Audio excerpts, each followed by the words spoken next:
किस तरह से हम लोग करेक्शन का प्राइस और टाइम को निकालते हैं और आगे क्या होने की संभावना है उसके बारे में जानते हैं।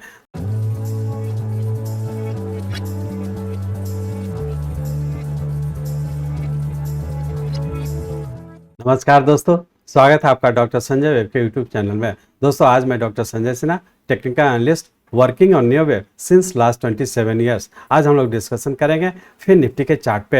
ये फिन निफ्टी का हम लोग का आवरली चार्ट है और इस आवरली चार्ट में पिछले वीक हम लोग डिस्कशन किए थे कि हम लोग इस पॉइंट पे थे और यहाँ पे हम लोग आप लोग से डिस्कशन किए थे कि हम लोग फिफ्थ वेव में और फिफ्थ वेव ऊपर कहीं ना कहीं पूरा होने की संभावना है। अब यहाँ पे हम लोग देख पा रहे हैं कि यहाँ से जो हम लोग का राइजिंग ट्रेंड स्टार्ट हुआ, जो कि 16 मार्च 2023 से जो हम लोग का राइजिंग ट्रेंड स्टार्ट हुआ 17,261 से, ये हमारा 4 मई 2023 को हम लोग का ऊपर कंप्लीट किया 19,501 के पास। इस तरह से हम लोग ऐसा कह सकते हैं कि यहाँ से जो पूरा एक इम्पल्स वेव 1, 2, 3, 4 और फिफ्थ वेव का जो कंप्लीशन हुआ, जो एक बड़े टाइम फ्रेम में हम लोग का फर्स्ट वेव कंप्लीट किया, ये बनने में हम लोग का रफली 31 दिन का टाइम लिया और इस 31 दिन में 2240 पॉइंट का हम लोग का राइज हुआ।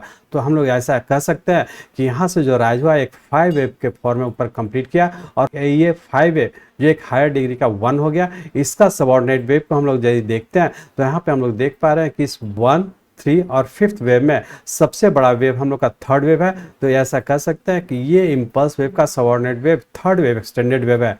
जैसा कि आप लोग को एडवांस कोर्स में बताया कि जब भी हम लोग का subordinate wave third wave extended होता है तो वैसे केस में जो एक हायर डिग्री का जब फर्स्ट वेव कंप्लीट होता है तो उसके बाद का करेक्शन फोर्थ वेव तक मिनिमम आने की संभावना है। तो ऐसा हम लोग कह सकते हैं कि इसके सबऑर्डिनेट वेव को हम लोग एनालाइज करते हैं तो देख पा रहे हैं कि इसके बाद का करेक्शन जो होगा रफली 18,600 के पास तक आने की संभावना है। तो इस तरह से हम लोग कह सकते हैं कि प्राइस वाइज देखा जाए तो इसके बाद का करेक्शन 18,600 तक आने की संभावना है। अब हम लोग टाइम को एनालाइज करते हैं तो जैसा कि आप लोग जानते हैं, एडवांस कोर्स में आप लोग को डिटेल्स में बताया है कि जब भी हम लोग का एक इम्पल्स वेव का फॉर्मेशन होता है जिसका subordinate wave third wave extended होता है तो वैसे केस में इसके सबऑर्डिनेट वेव 2 और 4 को एनालाइज करते हैं। तो यहाँ पे हम लोग देख पा रहे हैं कि टाइम वाइज देखा जाए तो सेकेंड वेव में हमारा 3 डेज का टाइम लगा और ये फोर्थ वेव में हम लोग का 5 डेज का टाइम लगा।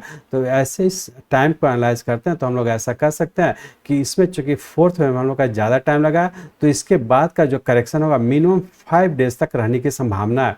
तो इस तरह से हम लोग कह सकते हैं कि आने वाला जो करेक्शन हम लोग का स्टार्ट हुआ है, चूंकि यहाँ पर जो 5 वेव में कंप्लीट किया है, इस फिफ्थ वेव का सबऑर्डिनेट वेव ये हम लोग का फिफ्थ वेव है और यहाँ पे हम लोग देख पा रहे हैं कि हम लोग का यहाँ पे पैटर्न कंफर्म किया है।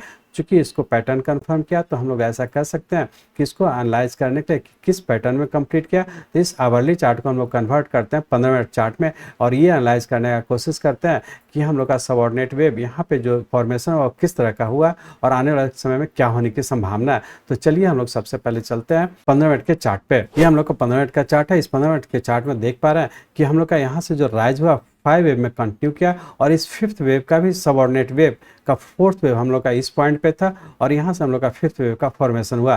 तो हम लोग ऐसा कह सकते हैं यहाँ जो 5 वेव में कंप्लीट किया, यहाँ पे जैसा कि आप लोग का न्यू वेव एक्सप्लेन कोर्स में या फिर कहें बेसिक कोर्स में जो बताया है उसमें पैटर्न कन्फर्मेशन का रूल्स 2 स्टेज में होता है। तो यहाँ पे हम लोग कह सकते हैं कि यहाँ पे हम लोग का दोनों स्टेज कन्फर्म किया, मतलब इससे भी नीचे आ चुका है और इसका जो सबऑर्डिनेट वेव का ट्रेंड लाइन को भी ब्रेक कर चुका है। तो दोनों स्टेज कन्फर्म किया, मतलब बड़े टाइम फ्रेम का भी हम लोग का एक छोटे टाइम फ्रेम में पैटर्न कन्फर्म किया और यदि हम लोग आवरली चार्ट में देखें तो बड़े टाइम फ्रेम का भी हम लोग का 5 वेव यहाँ पे कंप्लीट करने के बाद पैटर्न कंफर्म किया। तो इस तरह से हम लोग कह सकते हैं कि 5 वेव का पैटर्न कंप्लीट करने के बाद करेक्शन इंटर हो चुका है। अब हम लोग इसको सबऑर्डिनेट वेव को देखते हैं तो यहाँ से जो फॉल हुआ वो हमारा ये और यहाँ पे इस तरीके से यदि हम लोग ट्रेंड लाइन ड्रॉ करते हैं तो हम लोग ऐसा कह सकते हैं कि नीचे का एक ये बी और सी वेव का फॉर्म है हमारा 1, 2, 3, 4 और 5 वेव में नीचे कहीं ना कहीं पूरा होने की संभावना है। तो हम लोग मंडे के लिए हम लोग यदि कहें तो हो सकता है कि रेंज बाउंड के तहत नीचे 18,900 और ऊपर 19,200 इसी रेंज बाउंड में रहने की संभावना है और ऊपर का स्टॉपर्स रखेंगे 19,501 का।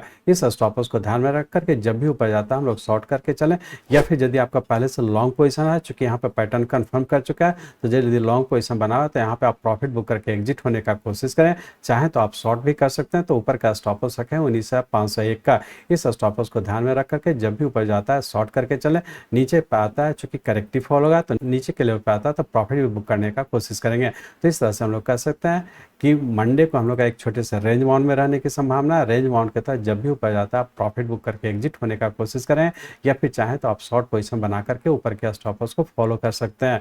क्योंकि यहाँ पे अब हम लोग देख लेते हैं कि पूरे वीक में क्या होने की संभावना। तो इस 15 मिनट चार्ट को फिर से हम लोग कन्वर्ट करते हैं आवरली चार्ट में। अब इस आवरली चार्ट में हम लोग पुनः चले आए हैं। तो इस आवरली चार्ट में जैसा देख सकते हैं कि हम लोग यहाँ चुके करेक्शन में इंटर कर चुके हैं। तो आने वाले वीक में हो सकता है कि रेंज बाउंड के तहत नीचे 18,700 और ऊपर 19,300 इसी रेंज बाउंड में रहने की संभावना। जब भी ऊपर जाता है शॉर्ट करके चले, ऊपर का स्टॉप लॉस रखें 19,501 का। इस स्टॉप लॉस को ध्यान में रखकर के रेंज बाउंड में ट्रेड करने का कोशिश करें। तो फाइनली हम लोग ये कह सकते हैं कि फिर निफ्टी हो सकता है कि पूरे वीक नीचे ही रहने की संभावना, और उसके तहत नीचे 18,700 या 18,600 तक भी आने की संभावना। टाइम वाइज देखें तो मिनिमम कम से कम 5 दिन तक नीचे रहने की संभावना, मतलब पूरा वीक अभी नीचे ही रहने की संभावना, जिसमें कि हम लोग का मात्र अभी 1 दिन बीत चुका है और हो सकता है 4 दिन अभी और नीचे ही रहने की संभावना है। हम लोग फाइनली ये कह सकते हैं कि एक इंपल्स वेव के बाद का करेक्शन मिनिमम क्या होना चाहिए, इसको हम लोग निकाल चुके हैं और हम लोग उसके हिसाब से हम लोग आगे ट्रेड करने का कोशिश करेंगे। मैं चाहता हूं मेरे जीवन का लक्ष्य है इस मार्केट में कोई भी लूजर ना हो। इसको आप सीखें, लोगों को सिखाएं, लोगों को मदद करिए। हमारे साथ जुड़े रहने के लिए, आज के वीडियो को ध्यानपूर्वक अटेंड करने के लिए, इसे दूसरों तक पहुंचाने के लिए आप सबका बहुत बहुत धन्यवाद। जय हिंद।